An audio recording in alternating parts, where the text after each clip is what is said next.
thing, most important thing I can tell you is the hotline number. This is the number that has access to law enforcement all over the country. They have access to over 100 different languages. So if it is an immigrant situation, like you're in a restaurant and you see things that don't look right, they can deal with that because they have access to the languages. The human trafficking hotline is easy to memorize. 888-3737, 888. Now, if you're a math person, you probably just thought, wait, 888-373-7888. I'm not a math person, obviously. So for me, it's easier. 888-3737, 888. And this number is great, even if you just have questions and want information, like what to look for. Or I saw something weird, I don't know what this means. Does this mean something? You don't have to feel like I have to know this person is trafficked. It's fantastic. And they have gotten so many calls from truckers.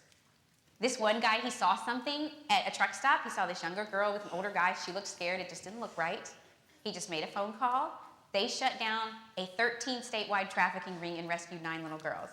It's happening all over the place. In fact, it's happening so much, that some truck stops are actually shutting down that whole aspect, which is fantastic because if you make the supply smaller, they have less places to go. And if they have less places to go, it's easier to find them. And if it's easier to find them, it's easier to arrest them, which is really, really good. And another thing is that laws are changing all over the country as far as what these girls' positions actually are. That has been a problem. They get arrested as the criminals. Well, now laws are changing that says if you're under 18, you are a victim, no matter what you say, no matter, because they're trained to say, I want to be in this, this is my uncle, whatever they're supposed to say to try and survive because their lives are on the line, literally. And now if they get arrested, if you're under 18, you are a victim. That guy's the criminal. So instead of arresting them and these guys keep doing what they're doing, they're actually going after the people that they should be going after, which is fantastic. Things are changing all the way up, which is great. And it's very important to do rescue because for these girls, the average lifespan once you get into this life is 5 years.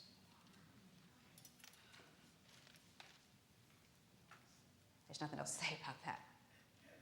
And believers are changing the face of human trafficking. It's a beautiful representation of Jesus Christ that safe houses are cropping up all over the place. And I've even heard about y'all's. And it's so important because for these girls, rescue isn't enough.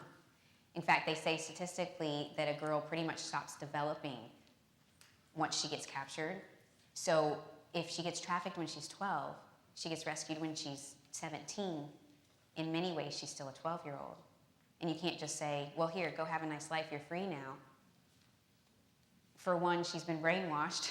This guy loves her, He beats her, but he buys her nice things, and then she has to pay him back. And all these, it would take too long to explain, but these girls need so much.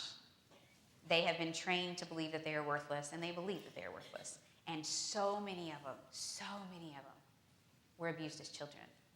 The connection between trafficking and childhood abuse is phenomenal. And one of the reasons is because a child, and from what I've heard statistically, it's 1 out of every 4 girls is sexually abused as a child, and 1 out of every 6 boys.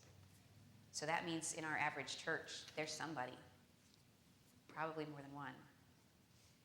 These girls and boys grow up exhibiting certain characteristics that most of us don't recognize, but a trafficker does. And he knows that girl can be exploited. She has been trained to believe that she's not worth very much. I will use that. And so he comes in to be the love of the father that she's always wanted, or the boyfriend that she's been looking for, or somebody to tell her nice things and buy her nice things. Gets her to believe that she loves him, and then it's, you need to pay me back. Or if you loved me, I really need your help. Or he gets her hooked on drugs, and at that point, she'll do anything. That's where prevention comes in. But we can't get to that yet, because I need to tell you about the rest of the rescue stuff. If you know anybody who's a trafficker, I have 200 of these little guys. It's the information about Truckers Against Trafficking. Please take it, pass it along. It's just so exciting being part of Truckers Against Trafficking because they are making a huge difference in the face of American trafficking, changing things. Another thing is S.O.A.P, Save Our Adolescents from Prostitution. That's the one that has been working at the Super Bowl. That's the one that at the Democratic National Convention in Charlotte this year, believers from all around our area came in and did this ministry prepping for the Democratic National Convention. Because anytime there is a big deal with people coming from out of town, human trafficking is on the rise. The Olympics, the Super Bowl, NASCAR. I know somebody who's wanting to start the S.O.A.P ministry with the NASCAR races in Charlotte, which is very exciting. And if you get on the Facebook page and like it, I'll try to keep you posted on opportunities like that so that you can get involved. But the S.O.A.P thing was started by a girl who was trafficked. She lived in a nice neighborhood. She fell for the wrong guy. She knew he was dangerous. He brought her to his house. I just got to run in real quick. Why don't you come in with me? There was a situation. He had pictures taken. He manipulated the situation. He basically manipulated the whole thing. And it was connected to a ring of traffickers. And at that point, they told her, we know where your brother walks home from school. You're going to do what we want you to do. So in the middle of the night, she would get a call on her private line, and she would sneak out of her own house. And they would sell her all night, and then she would come home and go to school the next day pretending nothing ever happened. Her parents didn't know anything. That's why it's good to know the signs, because the signs were there. Her grades dropped. She started losing weight. She started losing interest in all the things that she used to care about. She was hanging around the wrong people. You start having a bunch of money all of a sudden she didn't, but it was there for anybody to see. And people just saying, oh, she's gone delinquent, or oh, she's being rebellious, or oh, she's got problems. Yes, she did have problems. Went on for a year and a half till her family finally moved and she was able to get away. But one of the things, at that point, it was about 20 or 30 years ago that this happened. So she didn't even have a label to put on what had happened to her. And all these years later, she heard someone speaking about trafficking, and she finally was able to say, oh my goodness, that's what happened to me. So she started this ministry because she said the thing she wanted most was a bar of soap that would get her clean. So the S.O.A.P ministry is actually literal soaps, those little kind that go in the motel or in gas station bathrooms, and they wrap them with the human trafficking hotline and kind of like, are you here against your will? Because a bathroom is the one place a trafficked girl gets to go on her own. So the girls can go in, read the number, memorize it real quick, and next time they get to a phone, they can call and get rescued. It's fantastic. And so a bunch of believers went to Charlotte before the DNC and went to motels. And you'd think, that makes me nervous. What if they said no? And what if they didn't like it?